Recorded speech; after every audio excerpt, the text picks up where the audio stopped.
on se retrouve aujourd'hui dans une nouvelle vidéo. Donc moi c'est Florie. Et moi c'est Eleonore. Et donc on va vous parler de comment faire un brouillon efficace pour le MEM2 et le MEM3.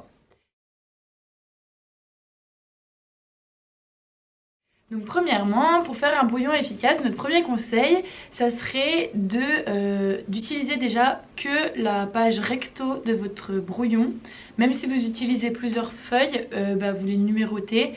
Et comme ça, vous n'oubliez pas de tourner la feuille, vous ne vous perdez pas, vous utilisez qu'un côté de la page et c'est beaucoup plus pratique. Ensuite, on vous conseille d'écrire gros et lisible parce que souvent, si on écrit trop petit, on va se perdre dans nos notes pendant l'oral avec le jury. Donc il vaut mieux écrire gros et prendre plus de feuilles que écrire petit et pas s'y retrouver. Ensuite, dans un second temps, on vous conseille d'écrire les consignes par ordre sur votre brouillon et laisser un espace assez conséquent pour chaque consigne en fonction du temps que les jurys attendent que vous passiez. Par exemple, le titre, vous laissez un petit espace et par exemple pour les idées en MEM3, vous laissez un grand espace. Comme ça, c'est à peu près proportionnel aux informations que vous allez devoir noter dans votre brouillon. Et ces espaces, ils vont vous permettre de délimiter vos parties, donc de pouvoir faire des phrases de liaison entre chaque partie. Ça va vous permettre d'y penser tout simplement et aussi de structurer votre discours. Ensuite, on vous conseille d'utiliser un code couleur. Prenez bien vos fluos pour le jour J, notamment pour les idées en MEM3, les questions, le résumé de la situation. Surtout les idées, c'est important pour savoir les idées exprimées et les idées suggérées. Mais en MEM2, c'est aussi important pour catégoriser vos problématiques et l'analyse de ces problématiques. C'est very important de reporter et dans votre brouillon et dans le texte les mêmes couleurs.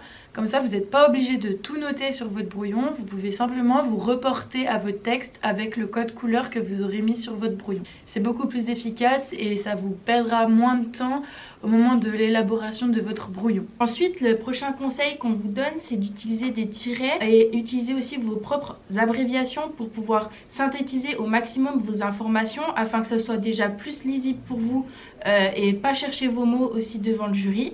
Et ça vous permet aussi de structurer bien vos parties en essayant de compter le nombre d'informations que vous avez dans chaque partie pour voir si il vous manque beaucoup d'informations ou pas. Ensuite, à la fin de votre préparation, on vous conseille de numéroter justement ces tirets que vous avez utilisés, par exemple les tirets pour les solutions, pour améliorer le problème du sujet, ou aussi les tirets concernant les questions qui vous viennent à l'esprit en lisant le sujet du MEM3 par exemple. En les numérotant en fonction de la pertinence, vous allez toujours de la partie la plus pertinente à la partie la moins pertinente afin que le jury détecte davantage vos éléments importants et qui vous démarquent des autres personnes.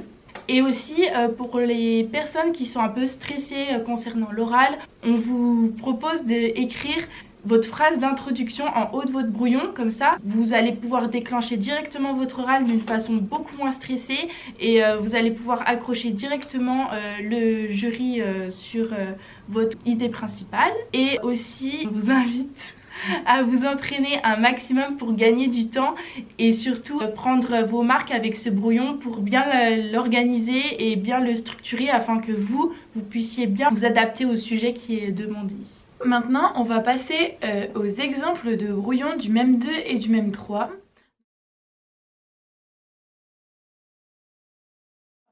Donc premièrement, l'exemple de brouillon du MEM2, donc normalement il va s'afficher ici. On vous a fait un brouillon, alors c'est hyper personnel, vous faites comme vous voulez, c'est juste une idée pour vous aider si vraiment vous êtes perdu. Donc premièrement, comme on a dit, on a toutes les consignes, on laisse un espace assez conséquent pour chaque consigne. Donc premièrement, la synthèse avec des petites flèches pour souligner les éléments importants.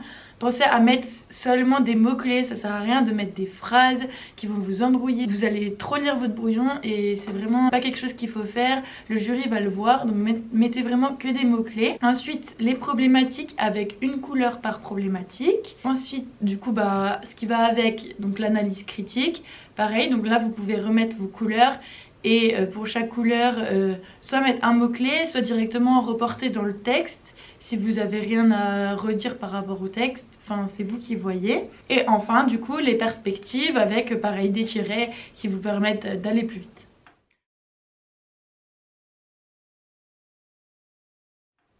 Concernant l'exemple du brouillon pour le même 3, donc on reprend l'idée de chaque partie où on laisse bien de l'espace pour pouvoir y compléter ensuite.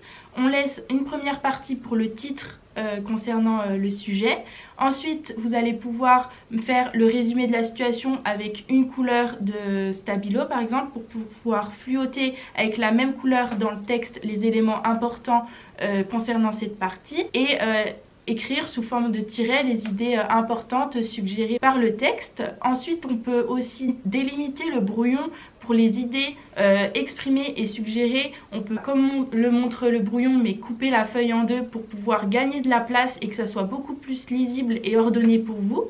Donc là, toujours de la même façon, vous pouvez écrire sous forme de tiret pour vraiment bien structurer vos parties et pas vous perdre et surtout ne pas écrire de phrases. Ensuite, vous laissez aussi de l'espace pour les questions qui vous passent par la tête en lisant l'article et aussi concernant les solutions pour faire évoluer le problème, la problématique du texte. Voilà, c'était nos exemples de brouillon. Donc merci à vous d'avoir écouté, on espère que ça vous aura aidé, que ça vous aura donné des idées. Et on vous souhaite un bon courage pour les examens, pour les oraux surtout. Et puis prenez soin de vous. Ciao ciao. Salut.